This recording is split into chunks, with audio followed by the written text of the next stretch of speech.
আসসালামু আলাইকুম। কাল এবং নদীর স্রোত উভয়ই প্রবাহমান, কারো জন্য অপেক্ষা করে। বলতে বলতে একটি বছর চলে গেল। নতুন বছর হোক সকলের জন্য শুভ এবং কল্যাণকর। নতুন বছরে চমৎকার চমচম রেসিপি নিয়ে এলাম। তাহলে পুরো প্রস্তুত প্রণালীতে চলে যাচ্ছি। নিয়ে নিলাম, দেখুন চুলোয় একটি প্যান বসিয়ে নিলাম। দিয়ে দিচ্ছি হাফ কাপ নারকেল কোড়া, দিয়ে দিচ্ছি হাফ কাপ খেজুরের গুড়। এটাকে আমি কুচি কুচি করে নিয়েছি যাতে তাড়াতাড়ি গুড়টা গলে আসে। দিয়ে দিচ্ছি সামান্য পরিমাণে লবণ আর 2 টুকরো দারচিনি।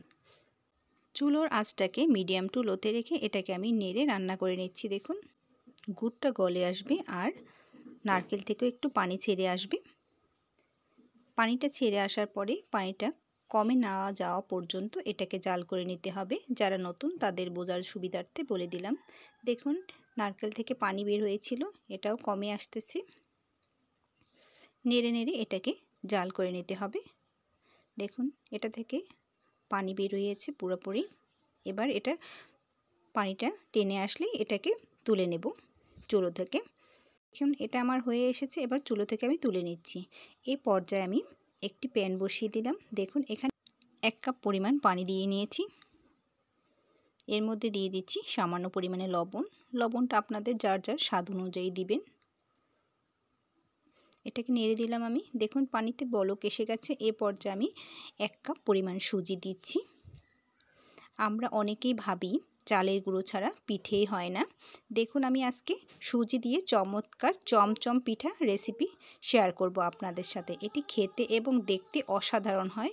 দেশ ও দেশের বাইরে যে যেখান থেকে আমার এই ভিডিওটি দেখছেন, আশা করি এই ভিডিওটি ভালো লাগবে। ভালো লাগলে লাইক, কমেন্ট, শেয়ার করে নিয়মিত চ্যানেলের সাথে থেকে চ্যানেলটিকে সাবস্ক্রাইব করে রাখবেন। আর পাশে থাকা বেল বাটনটি অন করে দিবেন। এতে করে নতুন কোনো রেসিপি দেওয়ার সাথে সাথে চলে যাবে সবার আগে আপনার কাছে। দেখুন এর মধ্যে দিয়ে দিচ্ছি 1/3 কাপ লিকুইড দুধ। এটা অপশনাল, চাইলে আপনারা দিতে পারেন, না দিলেও চলবে। তাহলে পানিটা একটু বাড়িয়ে দিবেন। আর দিলে হয় কি, এটার স্বাদটা অনেক অংশেই বেড়ে যায় এবং চমৎকার হয় খেতে। দেখুন এভাবে নেড়ে চেড়ে আমি এটাকে সিদ্ধ করে নিলাম। এই পর্যায়ে এটাকে আমি 5 মিনিটের জন্য এভাবে ঢাকনা দিয়ে ঢেকে রেখে দেব, চুলার আঁচ লোতে রেখে। 5 মিনিট হয়ে গেছে, আমি এটাকে তুলে নিচ্ছি এবার। দেখুন আমি একটি প্লেটে তুলে নিলাম। এবার আমি এটাকে হাত দিয়ে মুথে নেব। একটু গরম অবস্থায় মুথে নিতে চেষ্টা করবেন, বেশি ঠান্ডা হলে শক্ত হয়ে যেতে পারে। দেখুন আমি হালকা গরম অবস্থায় এটাকে মুথে নিচ্ছি।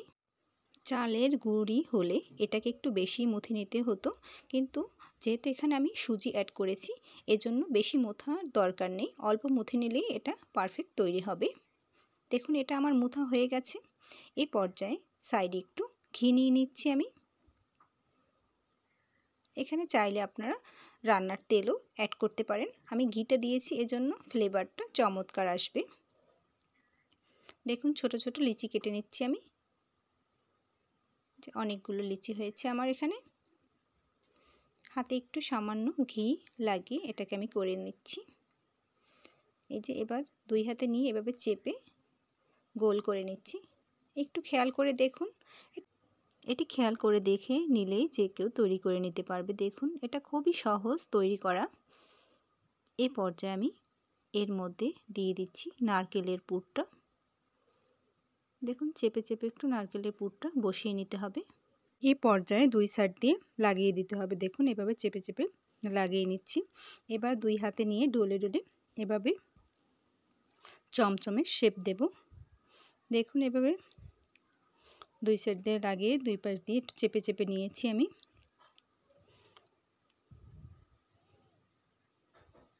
তৈরি হয়ে গেল আমার চমচম। দেখুন আমি আরও 2টি তৈরি করে নিয়েছি। একইভাবে আমি অন্যগুলোও তৈরি করে নিচ্ছি। একটু খেয়াল করে দেখুন। আবার নারকেলের পুরটা দিয়ে নিলাম। 2 সাইড দিয়ে একটু চেপে চেপে বসিয়ে নিচ্ছি। এবার 2 সাইড দিয়ে লাগিয়ে দিচ্ছি। এখানে লাগাতে যদি অসুবিধা হয় একটু হালকা পানি নিয়ে লাগিয়ে নিতে পারেন। আমি লাগাইনি পানি, দরকার হয় না।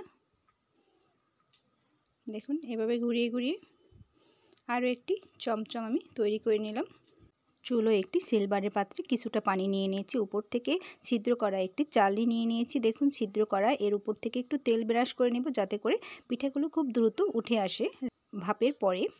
একে একে আমি পুরো চমচমগুলোকেই দিয়ে নিচ্ছি। দেখুন পানিটা ভাপ উঠতে শুরু করেছে, এ পর্যায়ে আমি পুরো চমচমগুলোকে দিয়ে দিচ্ছি।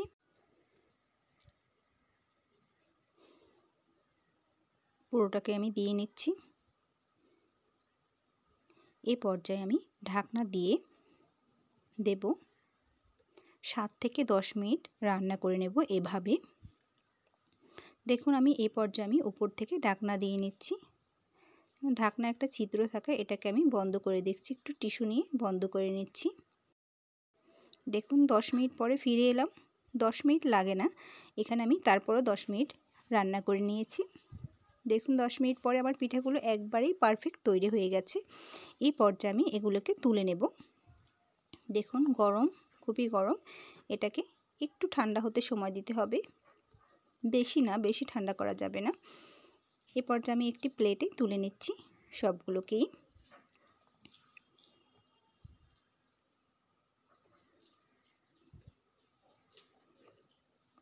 এ পর্যায়ে এর উপর চমচমগুলো ঠান্ডা হয়নি, হালকা ঠান্ডা হয়েছে। এ পর্যায়ে আমি নারকেল, শুকনো নারকেল করা, এটার মধ্যে একটু ঘুরিয়ে ঘুরিয়ে মেখে নিচ্ছি। ড্রাই নারকেলটাও আমি বাসায় তৈরি করে নিয়েছি, আর চাইলে আপনারা যে কোনো দোকান থেকে কিনে নিতে পারেন, এটি কিনতেও পাওয়া যায়। দেখুন আমার সবগুলোতেই ঘুরিয়ে ঘুরিয়ে লাগিয়ে নিয়েছি আমি শুকনো নারকেলটাকে। এবার উপর থেকে হালকা একটু ছিটিয়ে নিচ্ছি। এ পর্যায়ে আমি দেখিয়ে দিচ্ছি, দেখুন একবারে চমচমের মতোই চমৎকার সুজি দিয়ে চমৎকার এই চমচম পিঠা রেসিপি। দেখুন কতটা চমৎকার লাগছে, নরম তুলতুলে এবং চমৎকার খেতে। এটা একবার হলেও আপনারা বাসায় ট্রাই করে দেখবেন। নতুন বছরের চমৎকার চমচম রেসিপি, দেখতে যেমন খেতেও তেমনি চমৎকার হয়, সুজি দিয়ে দারুণ স্বাদ।